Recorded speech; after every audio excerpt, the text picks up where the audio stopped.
ce qui va s'adapter au terrain, c'est surtout les résultats de ces 2-3 semaines de déconfinement total. Ça fait déjà plus de 2 semaines que les petites classes sont rentrées. Ça va faire bientôt 3 semaines d'un certain déconfinement. La semaine prochaine, ça fera vraiment 3 semaines entières. Et ça sera vraiment cette période de temps pour le ministère de la Santé et pour tous de voir quelles ont été les conséquences.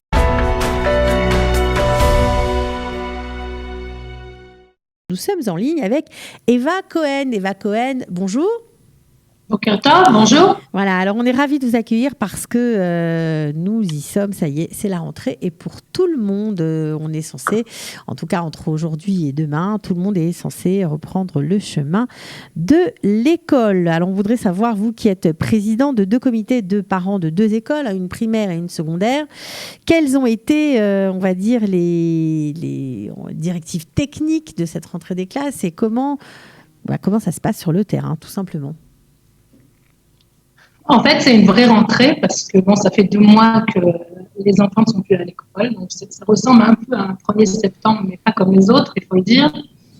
En fait, ça a été très compliqué cette rentrée puisqu'on a commencé en début de semaine dernière avec un programme capsule, d'accord, ce qui s'appelle le programme capsule. Donc, les élèves étaient censés revenir à l'école comme les petits, donc 15 par classe. On ne vous entend pas très bien, Eva. Est-ce que vous pouvez peut-être vous rapprocher? Là, c'est mieux? Un peu mieux, oui. Ok. Voilà. Donc, le programme était en fait une méthode capsule, comme on a fait avec les petits, les Aleph, Gimel, Dalet. Donc, les enfants de Kita Dalet jusqu'en Yud étaient censés revenir avec ce modèle capsule que le ministère de l'Éducation avait donné. C'était un modèle qui disait à peu près que les élèves reviendraient pour le jeudi et le vendredi. Donc, en fait, c'était changer toute la nouvelle méthode pour 7 heures de cours par semaine pour ces élèves, ce qui ne donnait pas grand-chose, ce qui donnait peut-être un appui psychologique, mais pas assez. Donc, comme Cathy, tu as dit, moi, je suis présidente du comité de parents d'élèves dans la ville de Modine. Voilà, donc la ville de Modine, le maire de Modine, qui est un peu le maire des maires, d'accord, le chef Roche Shilton à l'économie, qui est tout simplement, qui s'est complètement opposé avec tous les maires d'Israël pour cette méthode, pour ce programme. Selon lui, on ne peut plus faire ça aux équipes d'éducation dans les écoles. Ils ont mis en fait cette méthode des petites classes, des récréations séparées. C'était tout rechangé pour pas grand-chose, pour 7 heures de cours. Donc, en fait, ce qui a été l'accord entre eux, c'était de ne pas accepter le programme du ministère du ministère de l'Éducation. En plus, le comité de parents d'élèves d'Israël, donc de tous les comités de parents d'élèves des villes, s'est opposé aussi à ce programme. Et puis aussi, on avait aussi pas mal de critiques sur la méthode des capsules. La méthode des capsules, c'est 15 par classe, pas ensemble dans les récréations, franchement. Est-ce que vous croyez franchement que des élèves de Kita Aleph Bet Gimel, on peut les tenir à l'écart l'un à l'autre? En fait, ça ne rimait vraiment pas à grand-chose. Mis à part le fait que les parents continuaient à être chez eux, continuaient à ne pas travailler. Donc voilà, donc il y avait un vrai combat du maire de Modine pour qu'il y ait un retour et le plus rapidement possible pour que les parents retrouvent leur école, leur travail. Mais pour certains parents, ça s'est fait un peu trop vite. Ça s'est fait un peu avec la méthode du pansement. Tac, on a enlevé le pansement d'un coup comme ça, et il y a pas mal de problématiques. Le premier, c'est que les transports sont pas accommodés. Donc tous les enfants sont rentrés, tous les élèves sont rentrés aujourd'hui, mais les bus, les trains, ça marche pas encore. Les bus, c'est 20 personnes dans un bus. Donc, c'est des bus qui passent devant les stations sans s'arrêter parce qu'ils sont déjà pleins. Donc, déjà, c'est pas accommodé. Il y a tout le problème des mazganim, des climatisateurs. Si vous avez entendu ça un peu sur les news, en fait, d'après le ministère de la Santé, on ne peut pas allumer le mazgan, le climatiseur, sans ouvrir une fenêtre. Pourquoi? Parce que le recyclage de l'air dans le climatiseur revient dans la classe, qui fait passer les microbes, un peu comme dans les autres. Seulement, en ce moment, cette semaine, ouvrir les fenêtres et le masgan avec une classe de 30 élèves qui ont des masques, c'est pas terrible, c'est pas gagné. Alors voilà, alors le fait que ça a été soudain aussi, il faut savoir que la décision est passée jeudi après-midi. elle a été dite au directeur d'école jeudi soir, pour être très précis, à 9h du soir. Jeudi soir, prépare l'école, prépare une rentrée pour dimanche matin, une rentrée totale. Donc, eux, ils s'attendaient à la capsule, puisqu'ils avaient la première méthode des capsules. Mais en fait, c'était de recevoir tous les élèves avec les instructions du ministère de la Santé. Donc, entre autres, les masques, donc, entre autres, nettoyer à fond toutes les classes. D'autres, entre autres, avoir du matériel, d'alcool gel, de masques dans toutes les écoles. Enlever les couleurs, d'accord, les machines à eau, on n'a pas le droit de boire dans le couleur. Voilà. Et puis aussi être en contact avec les parents, leur donner les nouveaux détails, les instructions, comment on rentre. C'est pas facile. Et d'ailleurs, il y a pas mal de villes, donc les grandes de 15 villes d'Israël ne sont pas prêtes ce matin. Donc la plupart d'entre eux continuent avec l'ancienne méthode et d'ici demain, après-demain seulement, reprendront cette rentrée qui est un peu spéciale. Il y a encore quand même un pourcentage de parents qui n'envoient pas les enfants.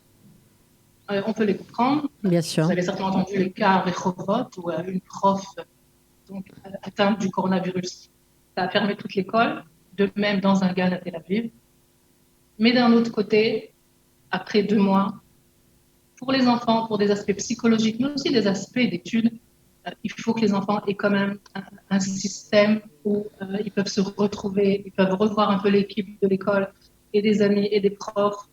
Psychologiquement, c'est très important. Et les parents surtout, qui étaient ou en congé technique ou alors au chômage, ont besoin de reprendre leur travail ou encore de chercher du travail. Donc, alors justement, Eva, on parlait des conditions, de la technique, que c'était pas facile à mettre en place. On parle du masque obligatoire pendant les cours à partir de la Kita Dalet. Est-ce que avec cette chaleur terrible, il fait plus de 38 degrés en Israël aujourd'hui dans certaines villes, parfois plus, est-ce que vous pensez que c'est tenable si on peut pas mettre le masque GAN et si ça paraît compliqué à mettre en place? Comment ça va se passer? Alors, c'est un gros débat, l'histoire du masque à partir de Kita Dalet. Alors, ça va être compliqué.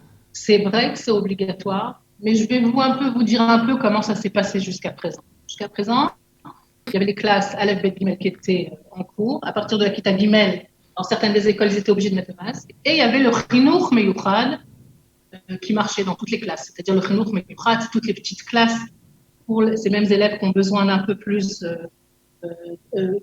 d'un peu plus d'encadrement. Donc, eux ont repris les cours il y a déjà plus de 3 semaines. Avec le masque obligatoire, je peux vous dire que ça n'a pas vraiment été respecté. Alors, ça ne veut pas dire qu'il n'y a pas une vraie intention de respecter, mais c'est pratiquement infaisable et peut-être même impensable, parce qu'il y a aussi cette histoire de récréation.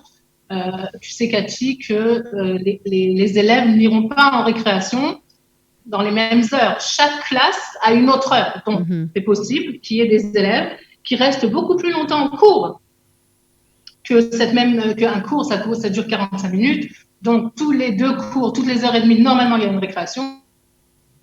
Mais quand on ne peut pas avoir les récréations comme d'habitude et que ça doit être, chaque classe, chaque 2 classes prennent leur récréation une autre heure, ça veut dire qu'il y aura aussi des élèves qui vont rester le plus de temps dans leur classe.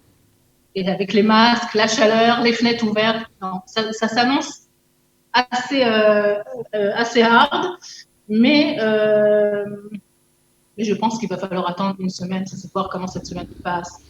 Et peut-être que les directives vont s'adapter au terrain. Peut-être, mais ce qui va s'adapter au terrain, c'est surtout les résultats de ces 2-3 semaines de déconfinement total. Ça fait déjà plus de 2 semaines que les petites classes sont rentrées. Ça va faire bientôt 3 semaines d'un certain déconfinement. La semaine prochaine, ça fera vraiment 3 semaines entières. Et ça sera vraiment cette période de temps pour le ministère de la Santé et pour tous de voir quelles ont été les conséquences. Est-ce qu'il y a eu une contamination petite ou pas? Est-ce que c'est joué ou pas? Et c'est ce qui va jouer. Les décisions vont être prises à partir de ça. Parce qu'on parle aussi des chougim, on parle aussi des tsaharonim, d'accord? Il y a des ateliers l'après-midi qui n'ont pas encore repris, mais on parle très sérieusement de reprendre tout ça. Et il y a aussi les garderies. Alors pour les garderies, les instructions, c'est des petits groupes de 7 pour chaque classe. Seulement, dans chaque classe, il n'y a pas forcément 7 enfants qui vont à la garderie. Donc, ça fait que dans la majorité des écoles, aujourd'hui, il n'y a pas de garderie, alors que les gens qui veulent rentrer au travail comptent sur ces garderies. Donc, c'est un peu comme je te disais, Cathy, c'est comme enlever un pansement hyper rapidement. Ça fait très, très mal, mais au bout du compte, ça pourrait s'arranger. Mais pour l'instant, il y a pas mal de questions à revoir. Comme on dit en hébreu, Rav Anestar à la galouille. Donc, on en sait moins qu'on en sait concrètement, mais c'est quand même une bonne chose. Je pense que c'est une bonne chose. Il faut que les enfants... Bon, alors apparemment, tous les petits-enfants qu'on a vus s'exprimer dans les médias, sur les médias israéliens, ont montré évidemment leur contentement. Ils étaient très heureux de retourner à l'école. On va voir si c'était une sage décision. Voilà, on l'espère en tout cas. Et on souhaite bon courage à tous les parents et une bonne rentrée à tous les écoliers, les grands et les petits d'ailleurs d'Israël. On vous remercie beaucoup Eva pour nous avoir expliqué en détail comment cette rentrée allait se passer. À bientôt Eva. À bientôt, très bonne journée. Merci vous aussi. Pour tout savoir sur le coronavirus en Israël, les recommandations officielles mises à jour, les aides aux Olim et tous les services proposés par le gouvernement, les municipalités, Kalita et les associations francophones d'Israël, dans cette période de crise inédite, connectez-vous sur www.info-covid19-kalita.com.